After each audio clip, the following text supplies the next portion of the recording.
তো এখন আমরা চলে এসেছি বেলা শেষে পার্কে, আর অপু টিকিট কাউন্টারে টিকিট কাটছে। তো আমি, আনভি আর অপু যাবো এখন পার্কের ভিতরে। তো চলো যতটা পারবো তোমাদের সাথে শেয়ার করব। আশা করি তোমরা ভিডিওটা দেখবে ও তোমাদের ভালো লাগবে।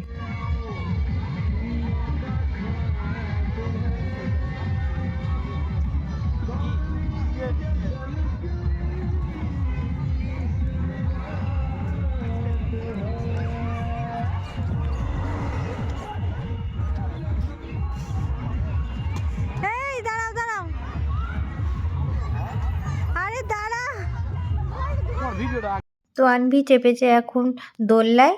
আর ফার্স্ট টাইম যেহেতু এলাম বেলা শেষে পার্কে, তো মোটামুটি খারাপ লাগছে না, ভালোই লাগছে। তো পিকনিক স্পটও আছে সামনের দিকে, সবাই পিকনিক করছে, তো ওই দিকে যায়নি। তো চলো তোমরা ভিডিওটা দেখতে থাকো। বেশিক্ষণ থাকবো না, দেখি কতক্ষণ থাকি এখানে। তারপরে আবার আমাদের ট্রেন আছে 4:55-তে। তো চলো তোমরা দেখতে থাকো।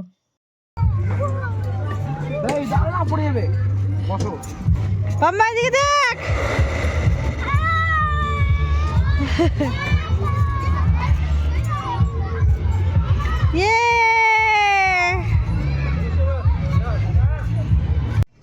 তো আমরা বেরিয়ে পড়েছি, এবার যাচ্ছি আমরা স্টেশন, যেহেতু আমাদের 4:55-তে ট্রেন আছে।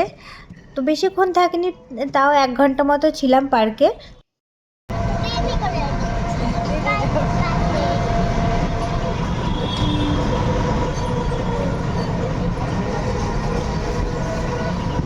তো চলে এসেছি স্টেশন, এবার টিকিট কাটতে হবে।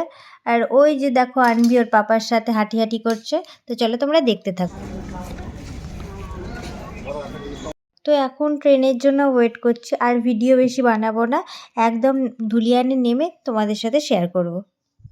তো চলে এসেছি ধুলিয়ান, আর সবাই প্রচুর টায়ার্ড হয়ে পড়েছি। তো এখন বাড়ি যাব, আর প্রচুর সবাই টায়ার্ড হয়ে পড়েছি, আনভিও টায়ার্ড হয়ে পড়েছে। তো চলো ভিডিওটা এখানে এন্ড করছি। Thanks for watching.